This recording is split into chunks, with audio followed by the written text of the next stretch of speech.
What's up, everybody? Welcome back to another one of my videos. This is a pretty exciting one because we're going to be doing an unboxing.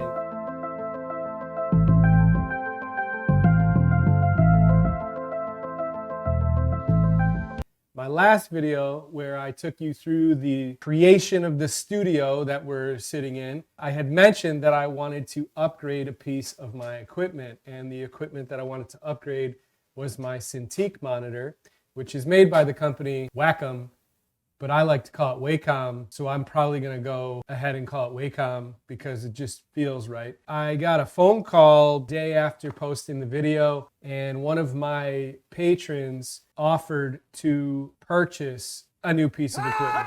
I know, unbelievable, right? My own parents have never spent that much. Well, I guess we shouldn't go there. Sorry, Mom and Dad. But anyway, super excited because we have an unboxing and we have a new piece of equipment in the studio. We've got the Wacom Cintiq, or Wacom because it feels right. The Wacom Cintiq Pro 24 with an Ergo stand that we're going to unbox. These boxes are gigantic, so we're going to have to switch between cameras.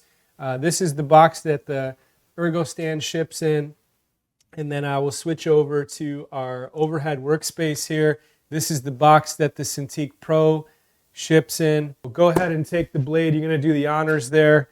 We practiced this before, safety with the razor blade. He's going to go ahead and slide that across. Wait a minute, hold on. You don't need the blade. I just realized you don't need the blade for this. Go ahead and fold the blade. Is it satisfying to just cut it anyway? All right, so he's going to go ahead and cut it anyway, even though we're not having to cut it. Okay, so that does nothing. Let's go ahead and fold that up and put it away. Don't hurt yourself because that would just be bad TV. These little white clips that pull out of the side of the box, you got to pinch these two little things to crack them, and then you pull this out. There's little handles there. Let's go ahead and slide that up, grab the other side. So what we got here, can you hold that part? Okay, so this part is going to have the assembly part, and it looks like... I mean, this shouldn't be too hard. We've built Legos before. Can't be harder than a Lego. We're probably going to need two people here to lift this out so nobody gets hurt. This thing's got some real weight to it. This thing is definitely pretty heavy. Straight up. It's pretty heavy. Okay. Yep. It's probably about, I would say that's at least 40 or 50 pounds. The next step is going to be to unwrap this. We're going to unwrap the monitor really carefully because you don't want to scratch or damage that, obviously. So I just destroyed that anti-static mat just because, well, you can't reuse it. You can see that the screen is really just straight black, edge to edge, which is super clean looking. There's no buttons or knobs anywhere. Again, this remote, it's magnetized. It's not a super strong magnet, but you can put it on the right or the left side, depending on if you're right or left-handed.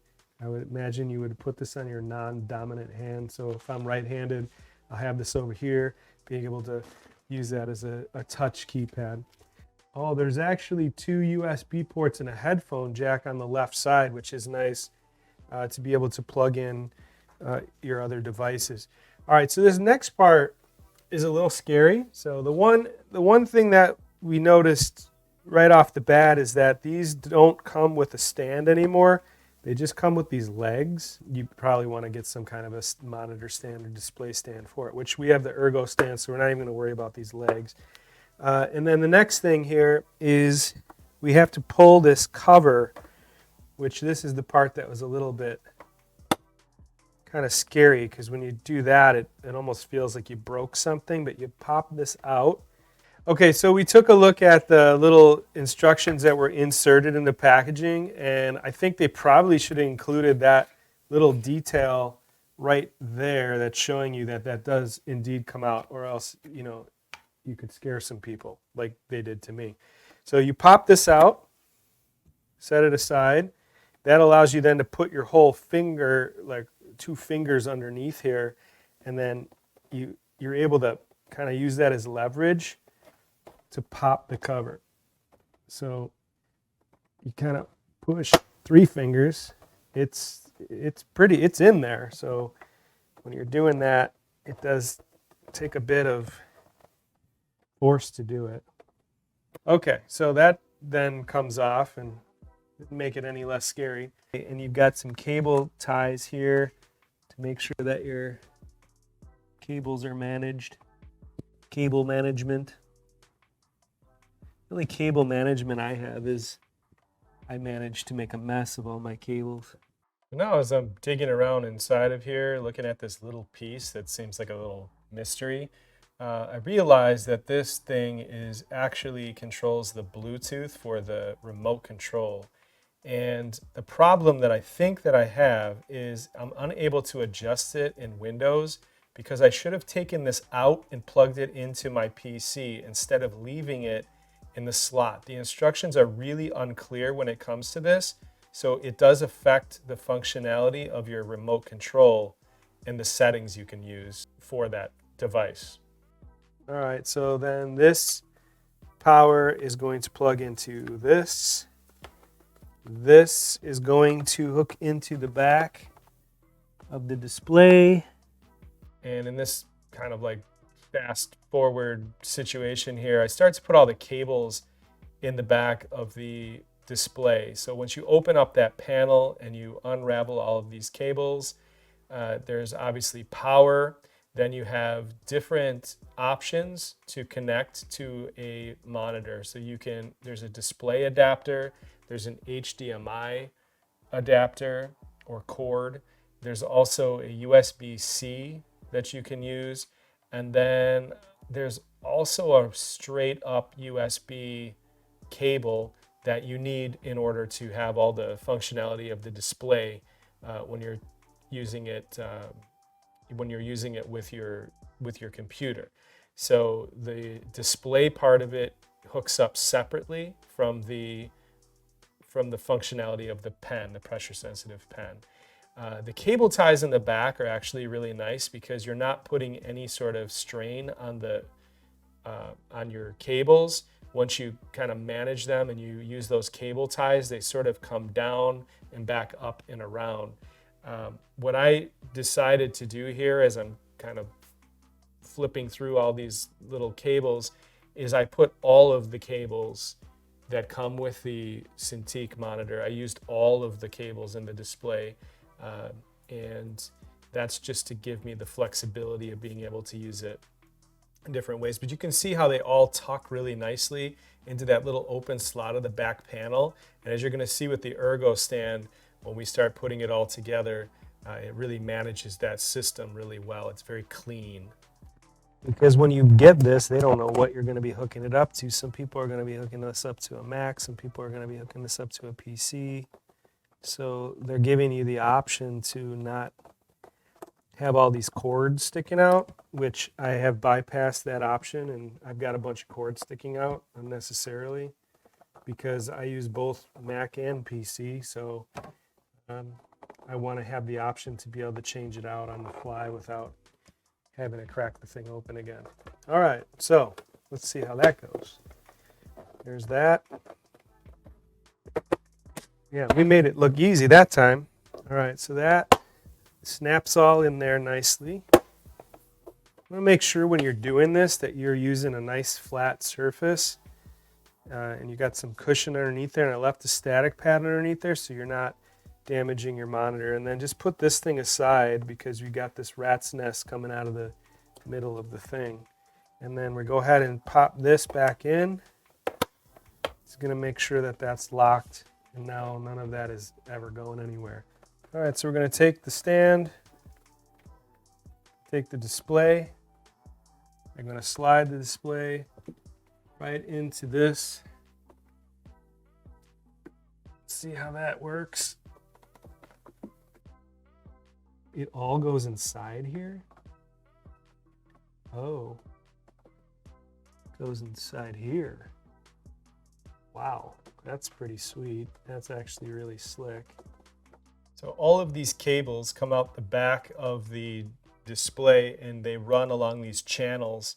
I was able to include all of the cables that came with it, and then there's 2 side rails that you screw in. So all of the cables that you're seeing here on the back of the Ergo stand are actually concealed by the back panel. They run down the side arms and then down along the bottom, and you can see how they come out that back panel. So once this is all put together, as you're seeing here, it's just completely free of any sort of cables. The only cables come out that back. So you have everything's super organized and super clean and super minimal. Here you can see the display set up in my workstation on my desk that elevates all the camera equipment and microphones that are going to go with it. It completely just changes the whole look. We've got this nice large display which we can tilt at varying degrees. It's pretty awesome. All right, I think we got everything together now. So here we are, back, all set up. We've got everything installed.